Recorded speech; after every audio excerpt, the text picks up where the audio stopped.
उपस्थित जिनधर्म प्रेमी भव्य जीव हो, जैनाचार्य अमोघ वर्ष ऋषि जी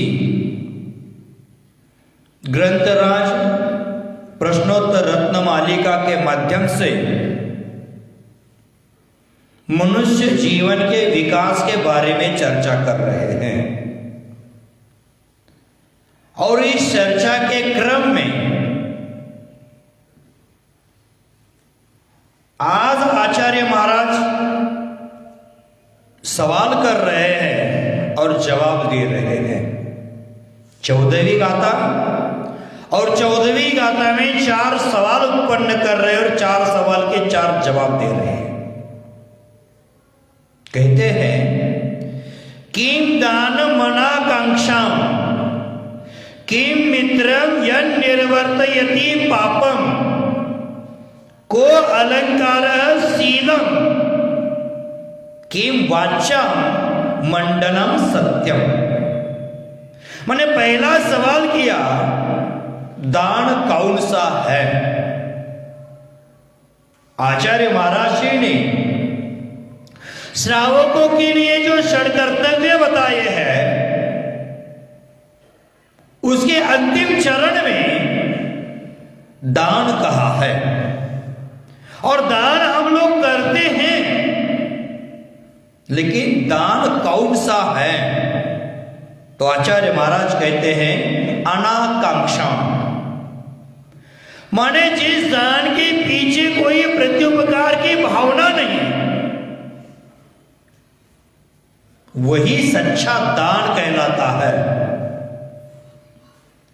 हम जो दान देते हैं इसके पीछे हमारी चाह छिपी है, चाहे नाम की चाह हो, चाहे सम्मान की चाह हो, अथवा उसके फल की चाह हो, तो वह दान सच्चा दान नहीं कहलाया जाता। दान तो सच्चा दान वही है जो आकांक्षा से रहित हम करते हैं। दूसरा सवाल आचार्य महाराज ने कहा है कि मित्र कौन है, हमें किसकी मित्रता करनी चाहिए? तो आचार्य कहते हैं यह निर्वर्तयति पापम, जो हमें पाप से दूर करता है, पाप कार्यों से हमें बचने की प्रेरणा देता है, वह हमारा मित्र है। पुनः सवाल किया को अलंकार, मनुष्य जीवन का आभूषण क्या है? अलंकार क्या है? तो सोने चांदी हीरे के ही अलंकार पहनना ये हमारे जीवन के आभूषण नहीं है। तो आचार्य भगवंतों ने यहां कहा कि अलंकार आभूषण वह है शील। शील धर्म है, ये जो शील धर्म है वही सबसे बड़ा अलंकार है। देख लेना, वेश्या है और वेश्या ने बहुत सारे आभूषण धारण कर लिए, अलंकार धारण कर लिए, तो भी वह सुंदर नहीं होती है। लेकिन कोई एक आदि साध्वी है, वह सफेद वस्त्र पहनती है, उसके पास कोई आभूषण नहीं है, फिर भी वह सुंदर होती है। दुनिया उनके चरण पूजती है क्योंकि उनके पास कोई आभूषण नहीं है, लेकिन शील रत्न से युक्त होने के कारण उनकी पूजा होती है। अब शील होता क्या है? हम शील को अलग तरीके से समझते हैं, लेकिन आचार्य महाराज शील की व्याख्या करते हुए कहते हैं प्रत्येक श्रावकों के पास सप्त शील होना चाहिए। शील 7 प्रकार के होते हैं।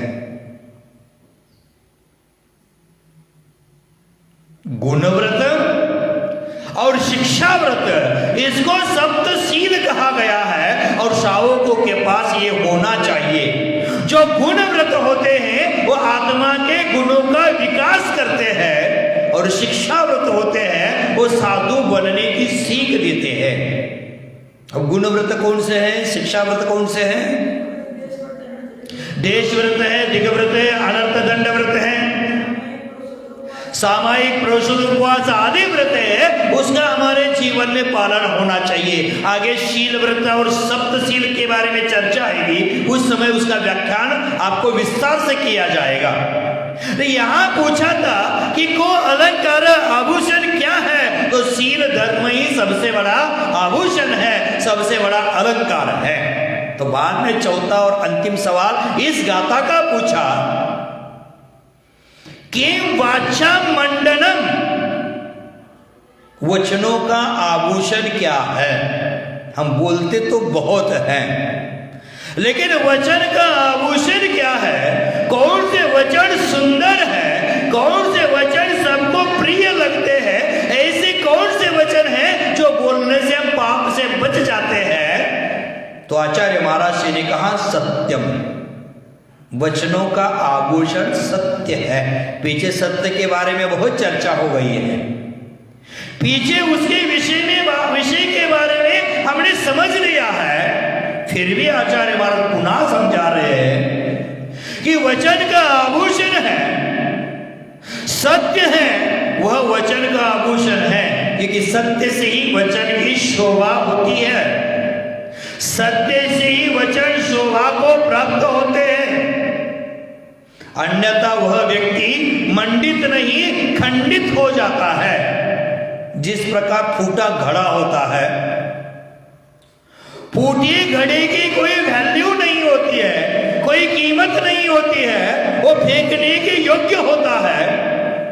उसी प्रकार जिस व्यक्ति के जीवन में सत्य वचन उच्चारित नहीं होते हैं, उस वचनों पर भी कोई भरोसा नहीं करता है।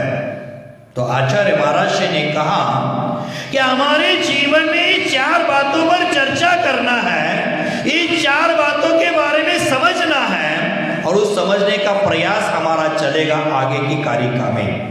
तो आचार्य महाराज ने कहा पहला सवाल कि दान क्या है। बहुत सुंदर चर्चा है। दान है वो हमारा लिया हुआ कर्म का कर्जा है, उसका ब्याज चुकता करता है, और त्याग है वो मूल धन को चुकता करता है। हमें कर्ज चुकता करना है कि ब्याज चुकता करना है? हाँ, अगर बैंक में हम ब्याज पर ब्याज देते जाए, कर्जा से मुक्त नहीं हो पाएंगे, लेकिन कर्जा मुक्त करोगे तो आप कर्जा मुक्त भी हो जाओगे और ब्याज से भी बच जाओगे। तो आचार्य महाराज यहां कहते हैं कि दान मुझे करना है, और उस दान की श्रेणी में मुझे क्या करना चाहिए इसके बारे में आचार्य कहते हैं दान देय मन हर्ष विषके, ये भव जस पर भव सुख देखे। यानी दान ऐसी चीज है, हम जो दान देते हैं, जो दान देने से खुशी कहाँ होनी चाहिए? आत्मा में खुशी होना चाहिए। वह दान सच्चा दान है। अगर दान देकर हमारी आकांक्षा रहेगी कि उसके बदले में कुछ मिले, ये भावना रहेगी, तो दान सच्चा दान नहीं है। हम मंदिरों में लाखों रुपयों की डाक बोली लेते हैं, उसके पीछे हमारी आकांक्षा है, वो दान की श्रेणी में नहीं है। जो निरीक्ष भावना से, आकांक्षा से रहित होकर दान दिया जाता है, वह दान होता है। हमारे यहां 24 से क्या निर्माण हो रहा है, हमने हमारी चंचल लक्ष्मी का दान भी सही कार्यों में लगा दिया है, लेकिन दान घोषणा करने के पहले हमारा यह सोच होता है कि नाम लिखेंगे कि नहीं लिखेंगे। अगर नाम की आकांक्षा तेरे मन में है तो तेरा दान दान नहीं है, वह सच्चा दान नहीं है, वह दान की श्रेणी में नहीं आता है, वह भी भोग की में आ जाएगा। तो आचार्य महाराज कहते हैं दान के बाद अपने मन से पूछ लेना कि उस दान की प्रशंसा मुझे चाहिए, प्रशंसा सुनने की आकांक्षा मेरे मन में है, नाम लिखवाने की भावना मेरे मन में है, तो दान तो दिया, पैसा तो खर्च किया, लेकिन वो दान की श्रेणी में नहीं आता है। तो दान तो अंतरात्मा से दिया जाता है, और जो अंतरात्मा से दिया जाता है दान, वह कितना भी छुपाए लोग उसका नाम अपने आप कर देते हैं। और जो नाम की चाह में दान करते हैं तो लोग यह भी बोलते हैं वह व्यक्ति दान करता है जरूर, लेकिन नाम की चाह रखता है। दान हमें छाप कर नहीं, छुपा कर देना चाहिए। जैसे कोई एकाध व्यक्ति 100 फीट गहरे कुएं में उतर जाता है, पानी से भरा है, और जाते समय अपने हाथ में एक तेल की शीशी लेकर जाता है, ऑयल की बोतल लेकर जाता है, और वो कूदता है कुएं में, और कुएं के नीचे तल को स्पर्श कर देता है, और वहां जाकर वो बोतल खोल देता है। आदमी पहले वर्ग ऊपर आएगा कि तेल ऊपर आएगा? आदमी तो तैरना जानता है, हाथ पैर हिलाता है, लेकिन वह ऊपर आने के पहले कौन आएगा? तेल। क्यों? कितना भी छिपाओ उसे, कितना भी छिपाकर वहां 100 फीट गहरे कुएं में जाकर नीचे वो खोल दिया तो ऊपर पहले आ गया। उसी प्रकार आप दान कितना भी छुपाकर क्यों ना कर लो, लेकिन समाज आपका नाम करेगा, लेकिन आप स्वयं नाम की चाह रखोगे तो दान की श्रेणी में कतई नहीं आएगा। तो भव्य बंधुवर, दान हमें देना चाहिए। इस हाथ का दिया दान उस हाथ को पता नहीं चलना चाहिए। हमारा दान ऐसा होता है, दान देने के पहले डंका पिटवाते हैं, वह दान की श्रेणी में नहीं आ रहा है। कई कई मंदिरों में यह पद्धति है, कई कई समाजों में यह पद्धति है। 2 दिन का चौका क्या कर लिया और मंदिर में नाम लिखवाते हैं, आज का चौका फलाना चंद के यहां है। वो साधु के लिए दोषयुक्त आहार हो जाएगा। आचार्य भगवान कहते हैं साधु का आहार साधु को पता नहीं होना चाहिए कौन से श्रावक के घर आज आहार होना है, और श्रावक को पता नहीं होना चाहिए कि कौन से साधु का हमारे घर आहार होना है। वह दान आहार की श्रेणी में आ जाएगा, वह निर्दोष आहार हो जाएगा, नहीं तो सदोष आहार है वह।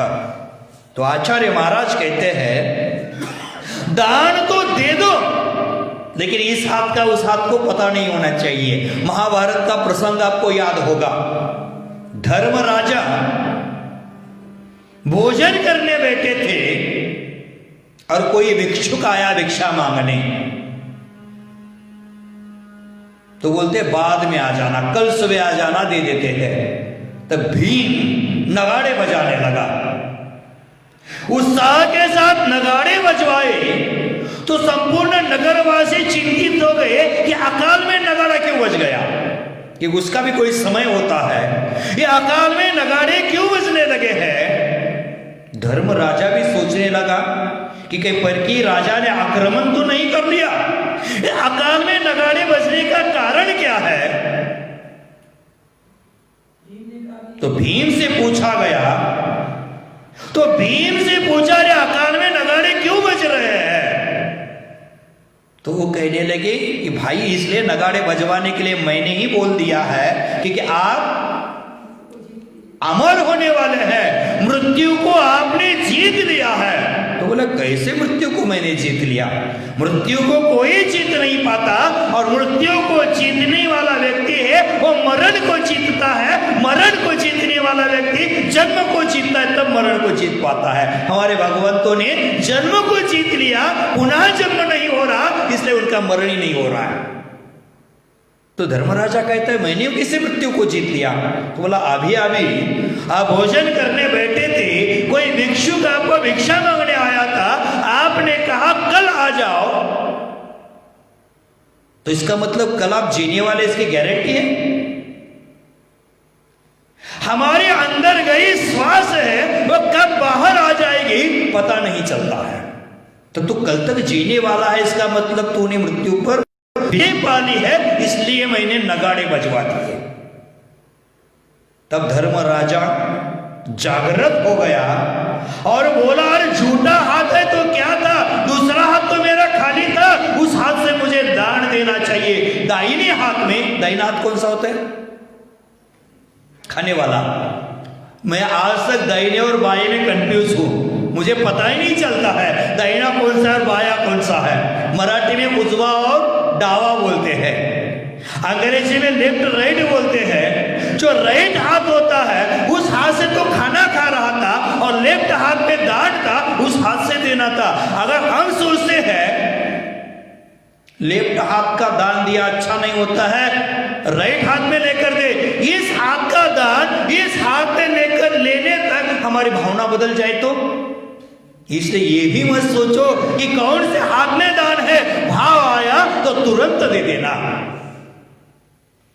हमारे नाम की चाह में हम मंदिर जी में डाक बोली देते हैं, कुछ दान लिखवाते हैं, तो सालों तक मत रखना, तुरंत दे देना।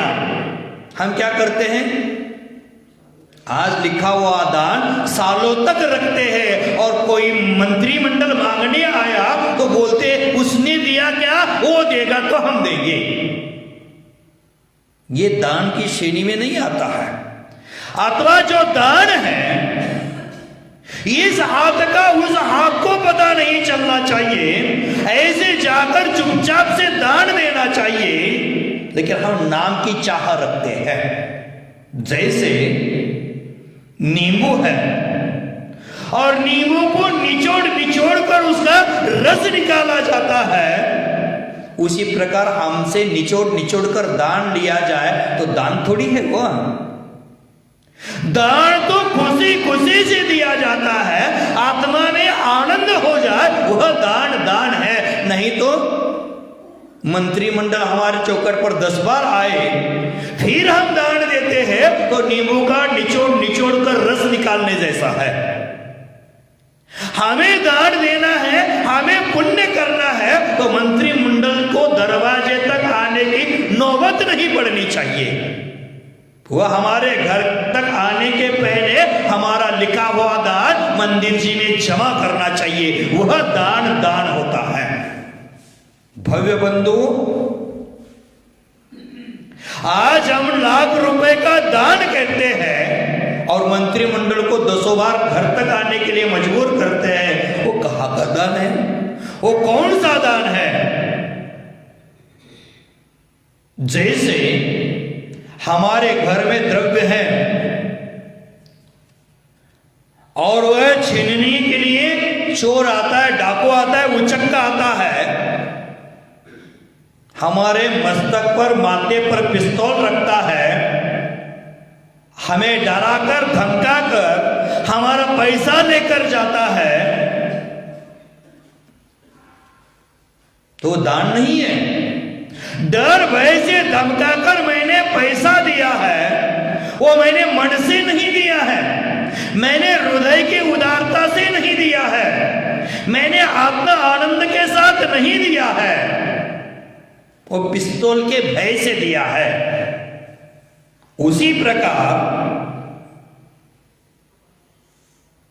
जो दान है वो मंत्रिमंडल बार बार आपकी प्रशंसा करके आपसे मांग लेते हैं, तो वह दान भी आपने मन से नहीं दिया है।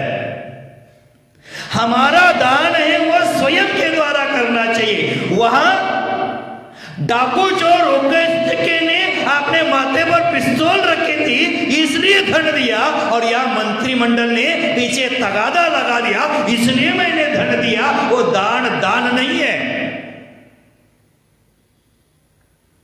बिना मांगे दिए वो दूध बराबर होता है, और मांग मांग कर लिए वो खून बराबर होता है। आपको दूध का दान करना है कि खून का दान करना है? आपने यहां 24 निर्माण के लिए दान लिखवा दिया। कितने लोग ऐसे जिस दिन दान लिखवा दिया उस दिन दिया, जिस दिन डाक लेते हैं उसी दिन हम भुगतान करते हैं, अथवा जिस दिन डाक बोलते हैं उसी दिन घर में जाकर दुकान में जाकर वह द्रव्य हम अलग रखते हैं। ऐसे लोग हैं। वह दान दान की श्रेणी में आता है, वह मन से दिया हुआ दान आता है। आज मैंने दान बोला है और 10 साल के बाद दिया है, वह दान है। जैसे मान लो आपके यहां सोने का काम करना था, कितने साल पहले घोषणा हो गई? 6 साल 7 साल पहले घोषणा कर ली। 6 साल 7 साल पहले आपने कुछ दान लिखवाया है, आपने कुछ बोला है। माने 6 साल पहले आपने 10 ग्राम सोना देने का वचन दिया है समाज में। उस समय 10 ग्राम सोने का दाम कितना था? 25,000। आज का दाम कितना है? तो आपको देना कितना चाहिए? अगर आपने नहीं दिया है तो आज 50,000 रुपए देना पड़ेगा आपको। वह दान दान में आ जाएगा। उस समय 25,000 देना था, आपने 25,000 दिया और काम नहीं हुआ। माने उस समय 100 ग्राम में सोने का काम होना है। उस समय 25,000 से 100 ग्राम का दाम कितना था? 2.5 लाख हो गया, मान लेना। 2.5 लाख हो गया। और आज 100 ग्राम सोने का दाम कितना है? आपने उस समय 25,000 दिया, 2.5 लाख का सोना दिया, समाज ने काम नहीं किया। आज करना चाहते हैं 5 लाख लगा, तो ऊपर का 2.5 लाख कहां से खर्चा करेगा मंत्रिमंडल? अगर दिया पैसा है और मंत्रिमंडल ने नहीं किया तो जमा पूंजी 25,000 आपको 2.5 लाख तोड़ना पड़ेगा। किसको पूछकर तोड़ी?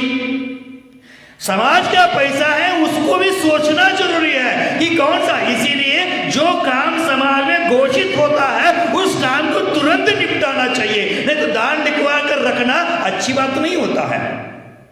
हमें जो भी काम है तुरंत करना चाहिए। मान लो दान लिया और बैंक में रखा,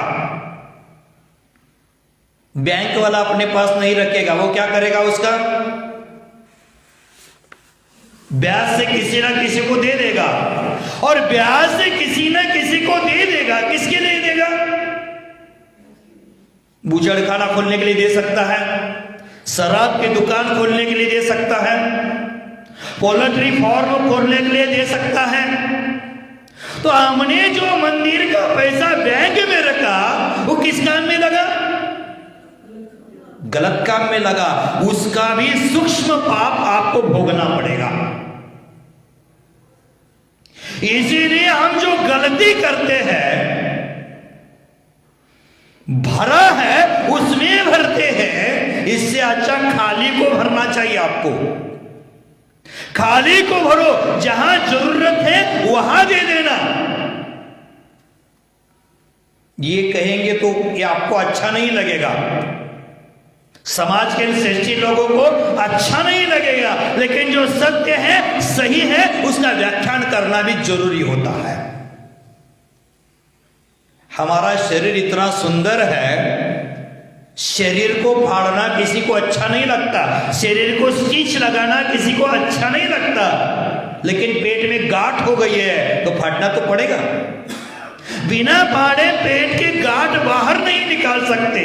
उसी प्रकार बिना कठोर वचन बोले हमारे जीवन के खोट है, हमारे जीवन की पाप है, उसको बाहर नहीं निकाल सकते। तो भव्य बंधु, मंदिरों में पैसा देने का चलन जैन समाज में है, देना भी चाहिए, क्योंकि दान देने का भाग्य हमें मिलता है। लेकिन हमें कहां देना चाहिए? जहां जरूरत है वहां। मंदिरों के गुल्लक में लाखों रुपया निकलता है, उसका उपयोग क्या होता है?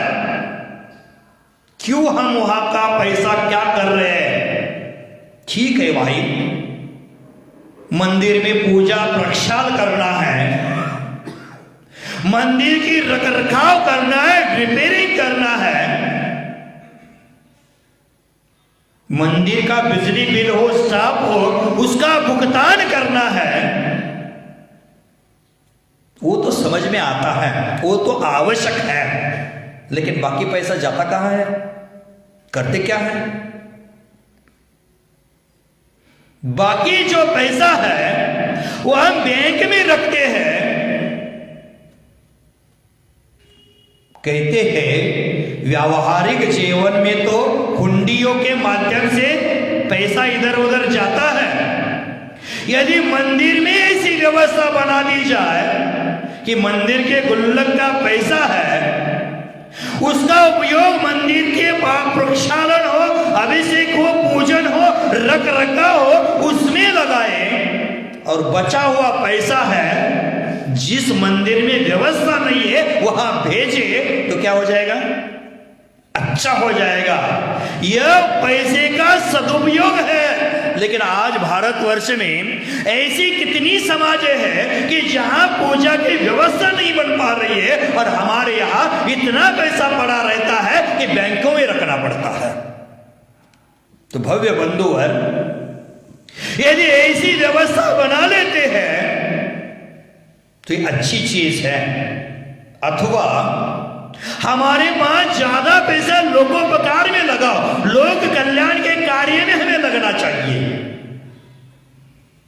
मान लो जैन समाज पूरे भारतवर्ष का, आपका ही बात नहीं बोल रहे हैं, समाज में पैसा पड़ा रहता है, उसका पैसे का सदुपयोग हम स्कूल खोल करके लोक कल्याणकारी योजनाएं समाज को देते हैं, तो वो लाभकारी है। हमारे डिस्ट्रिक्ट में एक लाल गोला की समाज है जो स्कूल चला करके लोक कल्याणकारी कार्य करते हैं। हम ऐसा क्यों व्यवहार नहीं करते कि ऐसा पैसा है, उसके माध्यम से एक डॉक्टर को रखेंगे, हफ्ते में 2 दिन 4 दिन जितना भी हो सके लोक कल्याणकारी कार्य करें। ऐसे कार्यों में हमें लगना चाहिए पैसा। तो भव्य बंधु, हम बोलते कि मंदिर की व्यवस्था में पैसा लगना है, मंदिर का प्रबंधन करना है, तो हमारा जो पैसा है उसका सदुपयोग करो, उसका दुरुपयोग मत कर लेना। आचार्य महाराज ने कहा है कि हमारे जीवन को उत्थान की ओर ले जाना है तो दान देना जरूरी है। लेकिन दान देने वाला व्यक्ति सदुपयोग भाव से दान करता है, गुल्लक में दान डाल लेता है, लेकिन मंदिरों का ज्यादा पैसा संग्रही करना माने भगवान को परिग्रही बनाना। अगर आपके समाज का मंदिर में अकाउंट हो सकता है तो क्या नाम से होगा? पार्श्वनाथ दिगंबर जैन मंदिर जैन समाज। माने हमने किसको बनाया है? परिग्रही। भगवान की व्यवस्था है, वह व्यवस्थापकों के द्वारा नहीं है, भगवान को भी परिग्रही बना दिया आज हमने। भव्य बंधु, हम कहते कि भगवान के प्रक्षाल की व्यवस्था के लिए चाहिए। आपकी कौन सी औकात है कि भगवान के प्रक्षाल की व्यवस्था आप कर सके? हमारी कौन सी ऐसी शक्ति है कि भगवान की व्यवस्था हम कर सके? पूजा प्रक्षाल की व्यवस्था हम नहीं करते। पूजा प्रक्षाल की व्यवस्था है तो हमारी भावना से होती है।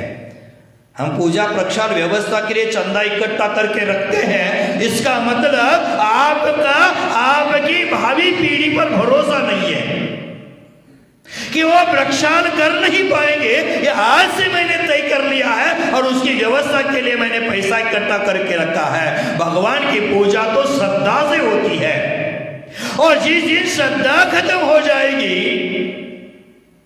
उस दिन पूजा की आवश्यकता भी नहीं पड़ती है। क्या पूजा करके करेगा?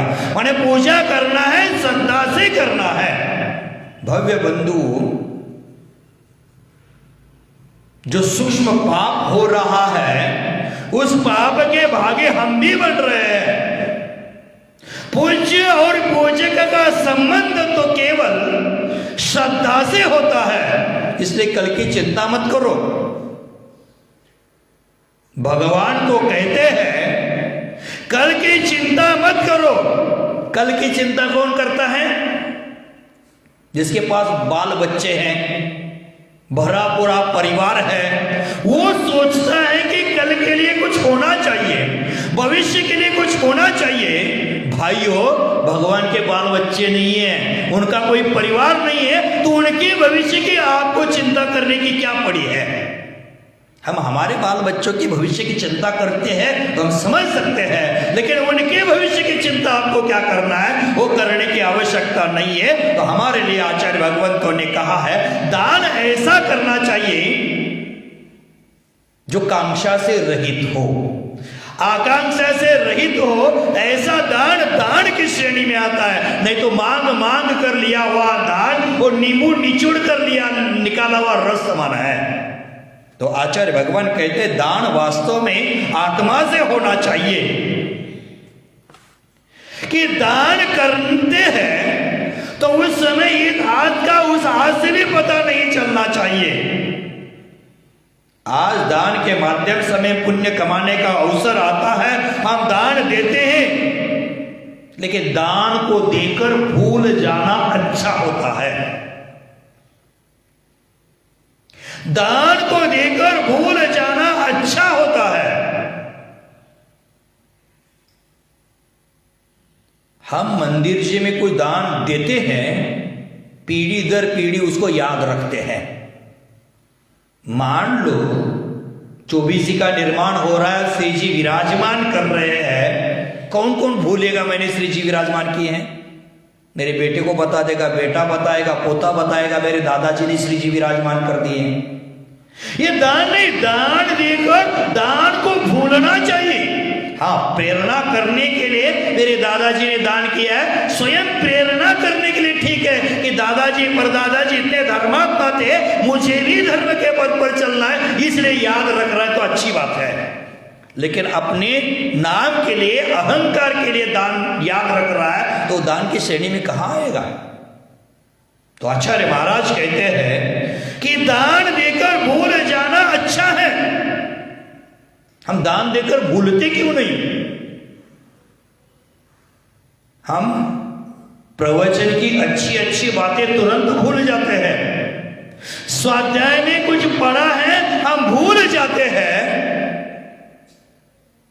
लेकिन दिया हुआ दान हम भूलते नहीं है। किसी पर किए हुए उपकार है, उस उपकारों को बार बार याद करते हैं और उपकार तले सामने के आदमी को बार बार दबा देते हैं और स्वयं के बड़प्पन का मुखौटा पहन करके घूमते हैं। क्या कहना है? किसी को मैंने व्यापारिक व्यवस्था के लिए हेल्प की हो तो बार बार उसको याद दिलाए, अरे तू मेरे कारण खड़ा हुआ है, नहीं तो तू भीख मांगता, रास्ते पर आता, कटोरा लेकर घूमता, मैंने तुझे उस समय मदद नहीं की होती, हेल्प नहीं किया होता। तो जिंदगी भर याद दिलाना क्या है भाई? वो तेरा दान नहीं, ये तेरी मदद नहीं है, ये तेरा उपकार नहीं है, अपकार है वह। तो बार बार उसको याद करेगा तो अच्छी बात नहीं है। तो आकांक्षा भाव से दिया हुआ दान है, वो दान में नहीं आता है। आपको एक छोटी सी कथा बताता हूं, 16वीं शताब्दी की है, प्राचीन कथा है।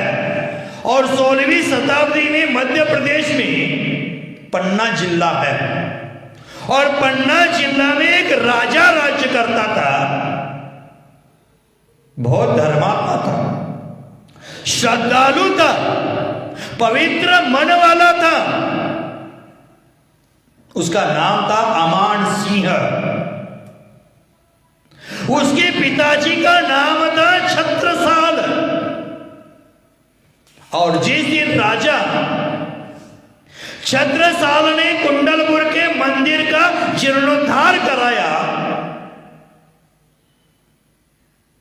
राजा छत्रसाल के बारे में कहावत आती है, छत्ता तेरे राज में धक धक धरती होए।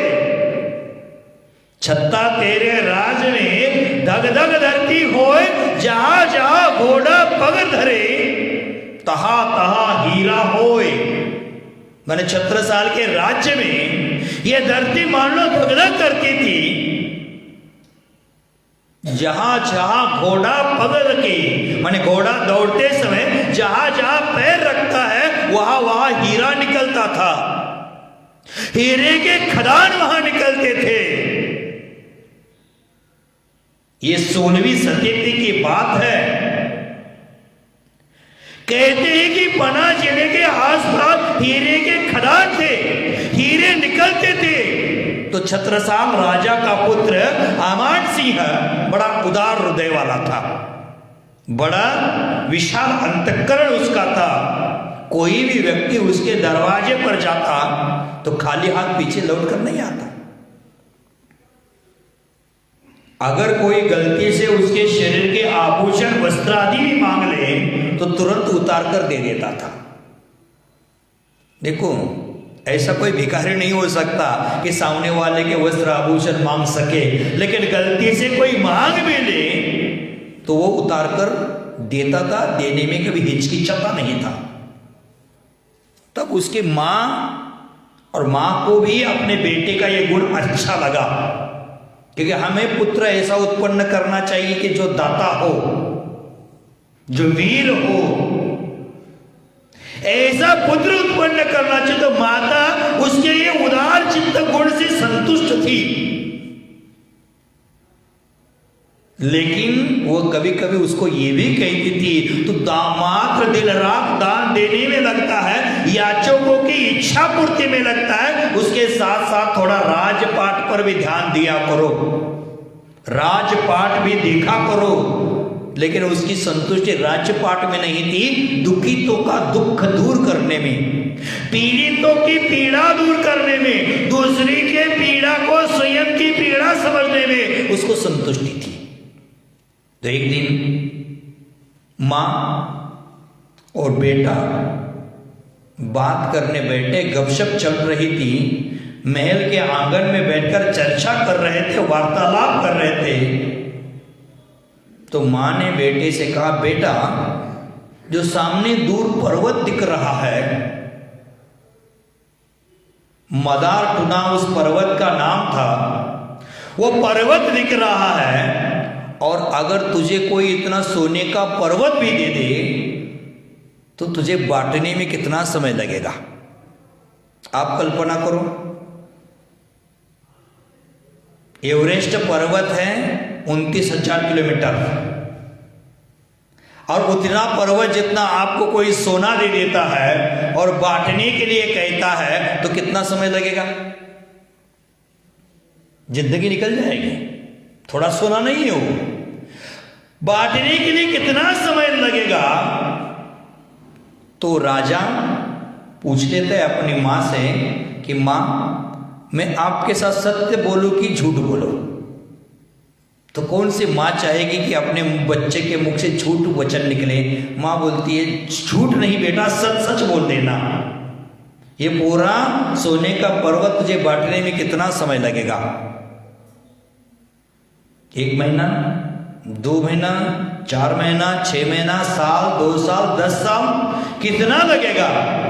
तो बोला, मां, पूरा पहाड़ सोने का हो जाए अथवा ऐसे सोने के हजारों पहाड़ मुझे मिल जाए, ये बांटने के लिए मुझे 10 साल 20 साल नहीं लगेंगे, मात्र एक जुबान का काम है। एक जुबान का है जो ले जाने के लिए मैंने कह दिया तो मैंने दान कर दिया, मैंने बांट दिया। अब ले जाने वाला कितने समय में ले जाएगा?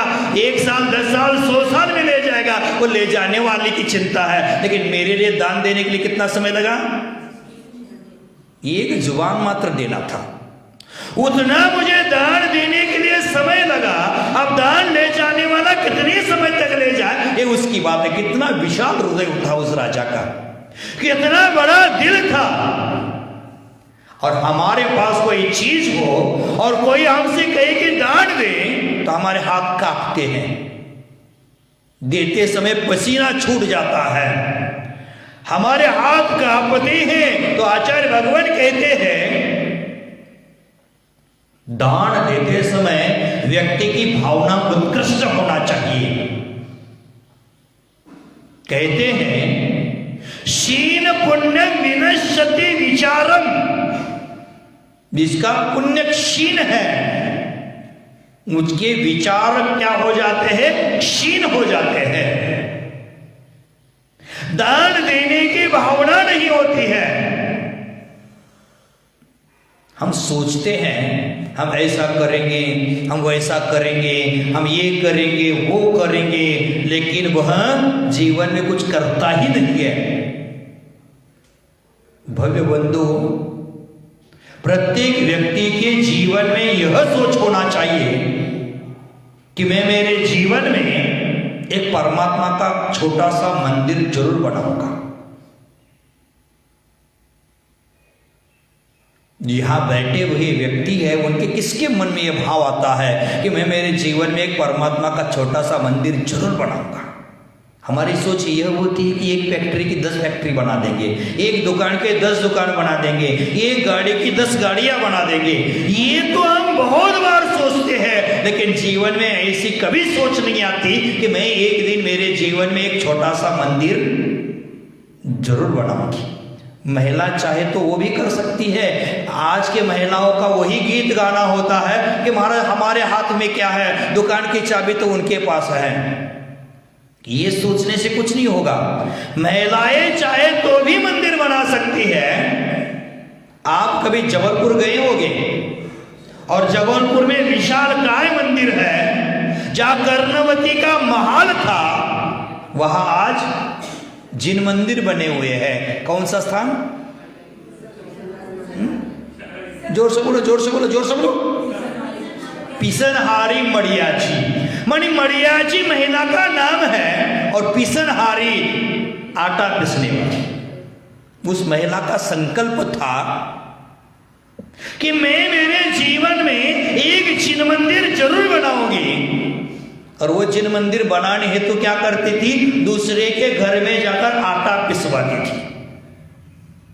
आटा पिसवा कर अटन्नी चौवन्नी, अब अटन्नी चौवन्नी में ज्यादा बोल रहा हूं, उस समय 1 पैसा 2 पैसा से काम चलता था, और उससे कम छोटा कुछ है क्या? नितिन के दादाजी को पता होगा उससे छोटा कुछ पैसा होगा। तो हमारी जिंदगी तो 5 पैसा 10 पैसा से शुरू हो गई है। पाई से काम चलता था, हमारा 5 पैसा 10 पैसा से शुरू हो गया। अपना अपना सोच लेना आपकी जिंदगी कहां से शुरू हो गई है। हम 5 पैसा 10 पैसा हमें एक जगह हमारे पॉकेट मनी के रूप में माँ बाप देते थे, तो हम खुशी से फूले नहीं समाते थे। लेकिन आज 2000 का नोट भी बच्चा फेंक देता है। मैंने 5 पैसा 10 पैसा पाई से पाई जोड़ करके, कौड़ी जोड़ करके उन्हें मंदिर का निर्माण करने का सोचा। क्या करती थी काम? पीसना। आप मार्केट से अगर पिसवा कर लाते हुए 1 किलो चावल, 1 किलो गेहूं, तो कितना पैसा लगता है किलो का? आज लग रहा है 10 रुपया। उस समय अगर आप सोचेंगे, उस समय 58-56 मान लेना, आज एक महिला सोचेगी कि मैं दिन भर पिसवाऊंगे तो कितना गेहूं पिसवा सकती है? मशीन से नहीं, हाथ की चक्की होती है, उससे कितना?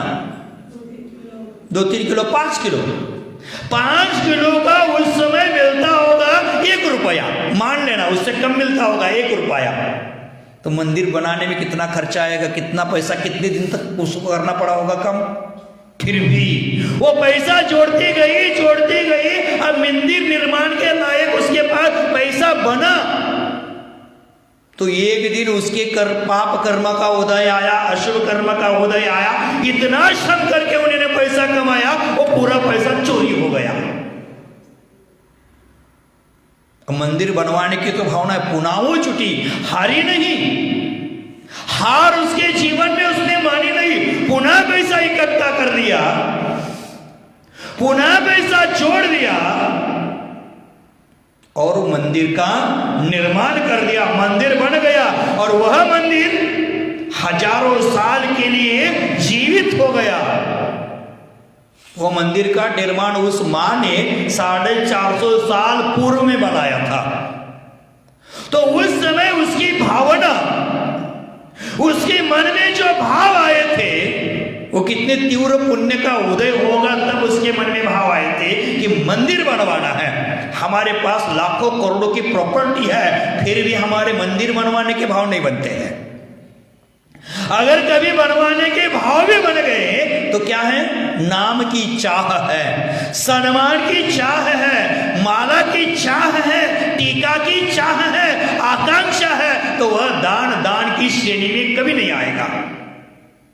तो आचार्य महाराज जी ने कहा है, हमारे जीवन में ऐसी भावना बनानी चाहिए और हमारी भावना जब बढ़ती है तो किसी न किसी निमित्त से वो भावना पूरी जरूर होती है।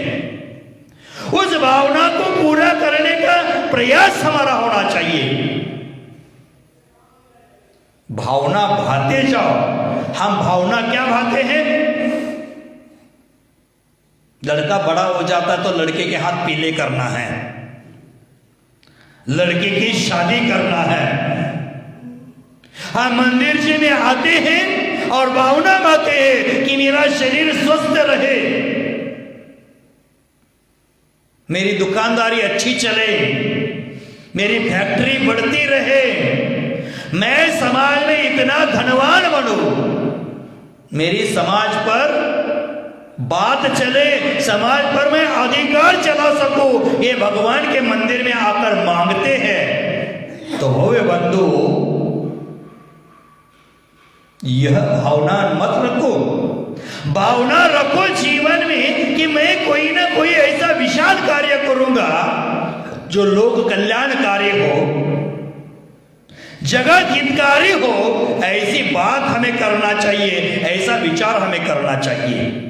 देखो, एक बात है, उसको कह रहा हूं आपके सामने, आपको लगेगा एक काल्पनिक है, किंवदंती है, लेकिन ये कोई काल्पनिक कल्पना नहीं है, ये सत्य है, वास्तविक है। क्योंकि आगम में कोई बात झूठी नहीं होती, आगम के बाद कोई काल्पनिक नहीं होती। आगम का कथन तो केवल ही भगवंतों के द्वारा किया गया होता है, वो कभी झूठा नहीं होता है। उस कथानक में कहते हैं, थोड़ा भी दान है हम करते हैं तो बड़ा रूप धारण करता है। जैसे बड़ का बीज होता है, कितना छोटा होता है, सरसों के दाने से भी छोटा होता है, लेकिन बीज जब अंकुरित होता है तो विशाल वटवृक्ष बन जाता है और उसके नीचे हजारों पथिक शीतल छाया का अनुभव करते हैं। उसी पेड़ पर हजारों पशु हैं, अपना घोंसला बना करके अपना जीवन वहां बिताते हैं, लेकिन बीज कितना है? उसी प्रकार हम धर्म में दान छोटा देते हैं, लेकिन फल उसका बहुत बड़ा मिलता है। आपने तीर्थंकरों के चरित्र पढ़े होंगे, सुने होंगे। तीर्थंकरों के चरित्र में अतीत काल में प्रत्येक कीर्तनकों ने कहीं ना कहीं एक बार आहार दान करने का कार्य किया है। पूर्व में वो हमें पढ़ने को मिलता है। जैसे आदिनाथ भगवंतों ने राजा वज्रजंग के पर्याय में दान दिया था। राजा श्रेनिक ने वज्रजंग की रानी श्रीमती बनकर के श्रीमती के पर्याय में आहार दिया था। उन्हें राजा श्रेयांश है, वो श्रीमती के पर्याय में वज्रजंग राजा की पत्नी रहा और भविष्य में आकर आदिनाथ भगवान का भक्त बनकर आहार दे रहा है। ये आहार दान का प्रभाव था। शांतिनाथ भगवान थे, वो श्रीसेन के पर्याय में आहार दान करते थे, भविष्य में चक्रवर्ती बने, तीर्थंकर बने, कामदेव बने। भरत चक्रवर्ती थे, उन्होंने भी सिंह के पर्याय में, शेर के पर्याय में आहार दान की अनुमोदना की थी। भविष्य में क्या बने वह? चक्रवर्ती बनकर के मोक्षगामी जीव बने। जब वज्रजंग राजा श्रीमती रानी आहार दे रहे थे, उस समय शेर, नेवला, सर्प, सूकर, ये चार प्राणी आहार की अनुमोदना कर रहे थे। उस आहार अनुमोदना में शेर का जीव है, वो चक्रवर्ती का जीव था। और आहार के अनुमोदना से क्या हो गए? भविष्य काल में आदिनाथ के पुत्र और इस काल के प्रथम चक्रवर्ती बने। उन्होंने भविष्य में कैलाश पर्वत पर 72 सोने के जिनाने बनवाए और चक्रवर्ती बनने का पुण्य कहाँ कमाया? शेर के पर्याय में आहार की अनुमोदना करके। तो भव्य बंधु, उस थोड़े दान से अथवा थोड़े से दान की अनुमोदना से इतना पुण्य कमा लिया कि चक्रवर्ती बन सकते हैं, तीर्थंकर बन सकते हैं, कामदेव बन सकते हैं, राजा सैनिक बन करके महावीर भगवान की वाणी सुनते प्रधान श्रोता बनते हैं और वही जाकर भविष्य काल के तीर्थंकर बनते हैं। इतना पुण्य प्रभाव कहाँ था? आहार दान का प्रभाव था। और हम आज वर्तमान में आहार दान करने का प्रसंग आता है तो हमारे बाल खड़े हो जाते हैं। हमारे लिए कोई व्यवस्थापक आकर बोलना पड़ता है कि आहार दान करो। आहार दान देने का अवसर आता है, उसमें सोचना नहीं चाहिए, क्योंकि छोटे से दान का प्रभाव बहुत विशाल होता है। देख लेना कि भिखारी था, एक गांव में भीख मांगने घूम रहा था। दिन भर घूमा, उसको भीख नहीं मिली, लेकिन लास्ट में शाम के समय एक घर में पहुंचा और वहां उसको एक मुट्ठी चावल मिल गए हैं। भीख में क्या मिल गए? एक मुट्ठी चावल भीख में झोली में डालकर घर जा रहा था। और उसी समय सामने से राजा आया। अब सोच रहा है कि मुझे दिन भर भीख नहीं मिली, अब सामने से राजा आ रहा है, मुझे आज जो मुंह मांगी भीख मिलेगी। राजा आ रहा है तो राजा जैसे जैसे पास आता है वो हर्षित होता है और हर्षित होकर जाता है सामने। रात बीतता था, चलते जा रहा था और सुबह राजा सैर करने के लिए जा रहा था।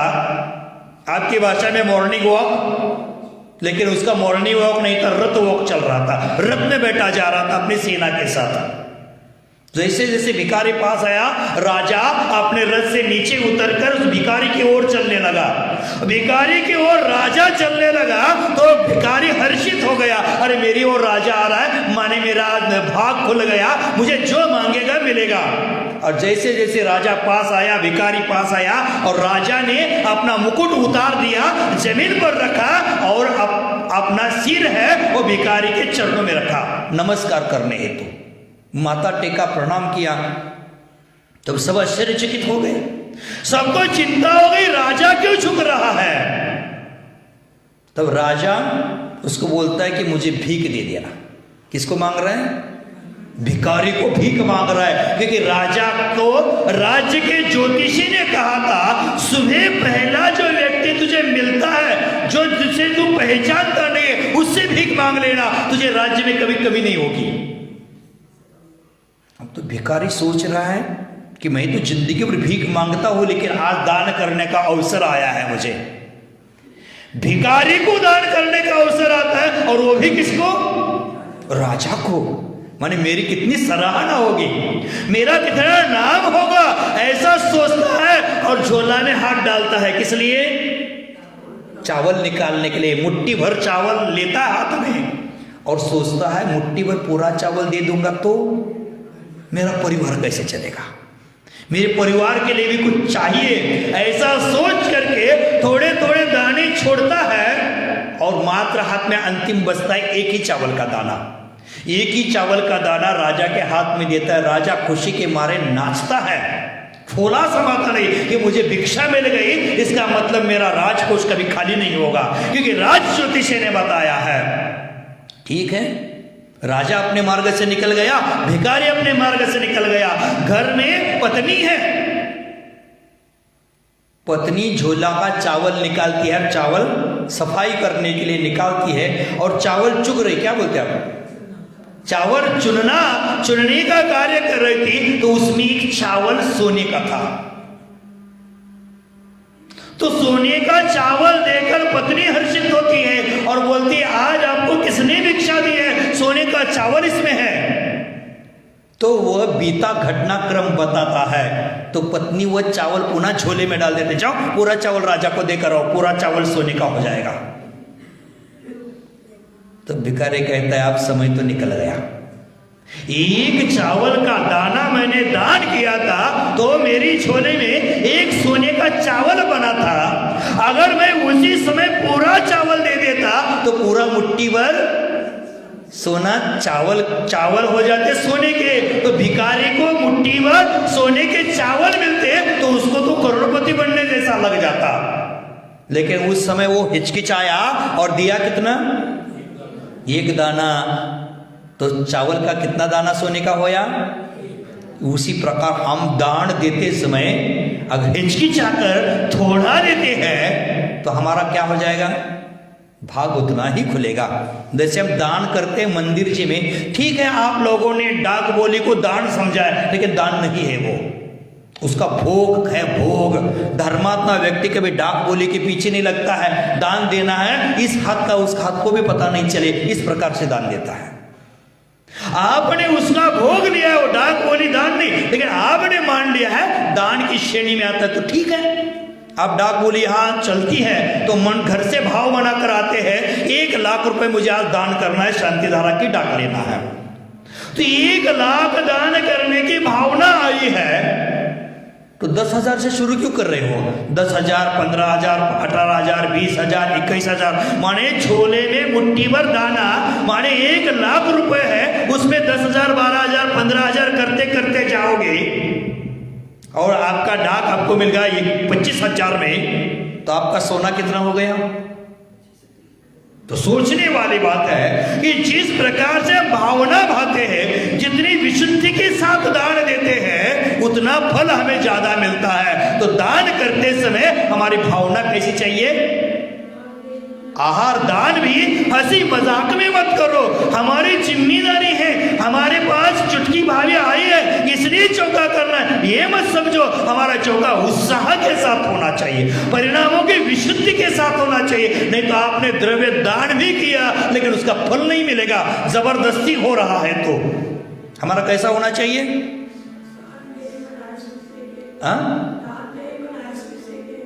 तो हमारा दान जो उत्साह के साथ होना है वो उत्साह हमारा है ही नहीं है। क्या उत्साह है? और उत्साह है तो चौके के लिए नंबर की बारी कभी नहीं आती। नंबर तो राशन की दुकान में होता है, लेकिन हमने गुरुओं की सेवा करने के लिए, धर्म करने के लिए, पुण्य कमाने के लिए नंबर लगे। अरे पापी आत्मा हो, कब आपका नंबर आएगा पता है आपको?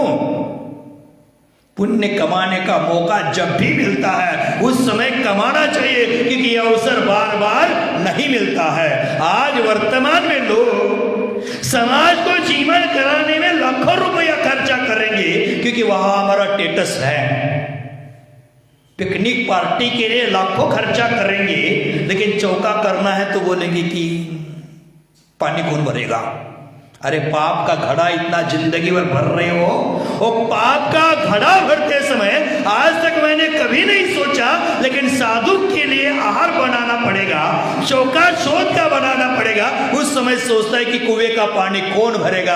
अरे पापी आत्मा हो, जिसका पुण्य क्षीण होता है उसकी यही विचार आते हैं, और उसका पुण्य जागृत होता है, वो स्वयं जाकर कहता है कि मुझे इतना दान करना है, मुझे चौका करना है, मुझे साधुओं को घर में ले जाना है। ये पुण्य का तीव्र उदय है, उसके भाव ऐसे बनते हैं। आप स्वयं का परीक्षण कर लेना, आप स्वयं सोच लेना। एक घूंट भर पानी भी साधु के करपात्र में देना माने करोड़ों टन सोना दान करने का पुण्य है। हम वो पुण्य भोगना छोड़ करके या डाक बोली के पीछे, नाम के पीछे, सम्मान के पीछे लगकर दान देते हैं। ये दान दान की श्रेणी में नहीं है। दान निर्लोभ वृत्ति से दिया जाता है, वह दान है। भव्य बंधु, दिगंबर साधु के हाथ में एक ग्रास आहार दान देना ये पुण्य का योग है। सम्यक दृष्टि धर्मात्मा श्रावक यही भावना भाता है कि भगवान मुझे इतना पुण्य दे देना, इतना पुण्य देना कि मैं रोज गुरु के हाथ में एक ग्रास आहार दे सकूं। इतना पुण्य मुझे दे देना, मुझे चाहे झोपड़ी में रहना पड़े तो मैं रह लूंगा, चाहे मुझे भूखा सोना पड़े तो सो लूंगा, लेकिन मैं हमेशा पात्रों को दान देता रहूं, यह पुण्य मुझे दे देना। ये धर्मात्मा सम्यक दृष्टि का भाव होता है। और हमारा भाव क्या होता है? सोचने वाली बात है। तो भव्य बंधु, दिगंबर संतों के चरणों में जाकर के उनकी पूजा अर्चा करके अंजलि में एक ग्रास आहार दे देना। हे भगवान, मेरे जीवन में ऐसा कभी दिन ना उगे, ये भावना परमात्मा के सामने रोज करो। हे भगवान, मेरे जीवन में ऐसा कभी दिन ना आ जाए कि जिस दिन मैं भगवान का अभिषेक कलशा न कर सकूं, भगवान का अर्घ्य न चढ़ा सकूं, ऐसा मेरे जीवन में कभी भी दिन ना आ जाए। हमारे पास कितनी संपत्ति है ये महत्वपूर्ण नहीं है, उस संपत्ति का कितना सदुपयोग करते हैं ये महत्वपूर्ण है।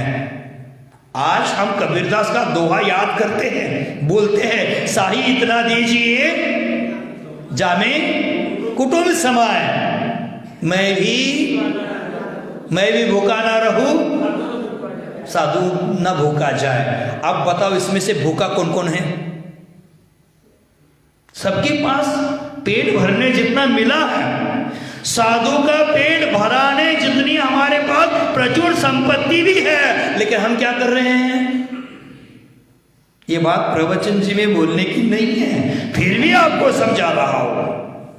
हमारे पास संपत्ति इतनी है, संपत्ति है वो दान में लगाना उसका सदुपयोग है, अलमारी भरकर नहीं। अलमारी भरोगे, हमारे पास लाख है लेकिन कब राख हो जाएगी पता नहीं चलेगा। लेकिन दान में लगाओगे जो आकांक्षा रहित है, ऐसे दान में लगाओगे तो उसका 100 गुना नहीं 1000 गुना पुण्य मिलेगा। लेकिन हमारी चाह, हमारी सोच, हमारे विचार कितने संकुचित बने हैं, इस पर हमें सोचना पड़ेगा, देखना पड़ेगा, जानना पड़ेगा। तो भव्य बंधु, आकांक्षा रहित दान वही दान है। या आचार्य महाराज पहला सवाल जवाब कर रहे हैं, उसके बारे में और भी चर्चा करनी है, क्योंकि दान का विषय कोई सामान्य विषय नहीं है। आज श्री शासन की जो प्रभावना हो रही है वह मात्र आप जैसे धर्मात्मा लोगों के द्वारा दिया गया द्रव्य का दान है, उसी के कारण से हो रही है। आज जो प्राचीन मंदिर दिखते हैं अथवा जमीन में खुदाई करते हैं तो प्राचीन प्रतिमाएं मिलती है, यह मात्र पूर्व लोगों ने किया हुआ दान का प्रभाव था। और इसी कारण से जैन धर्म की प्राचीनता आज हमें पता चल रही है। इसलिए हमें दान देना चाहिए, लेकिन कैसा देना चाहिए? आकांक्षा रहित होकर देना चाहिए। नहीं तो दान दिया है 10 रुपए का और प्रसिद्धि कर रहा है 100 रुपए की, ये कोई दान नहीं है। ये दान श्रेष्ठ दान नहीं है। वह श्रेष्ठ दान होता है जो आकांक्षा इच्छा से रहित दिया जाता है, वह दान होता है। तो आगे कथा कहेगी, आगे भी चर्चा चलेगी। श्रावस्ती नगर का जो पुण्यंकर नाम का व्यक्ति था, सेठ था, उसके जीवन का घटनाक्रम दान में उल्लेखनीय है, विचार करने योग्य है। उसकी भी चर्चा समय आते समय करेंगे। आज चर्चा का समय अपना हो गया है, यही रुकने का प्रयास करते हैं। जय महावीर।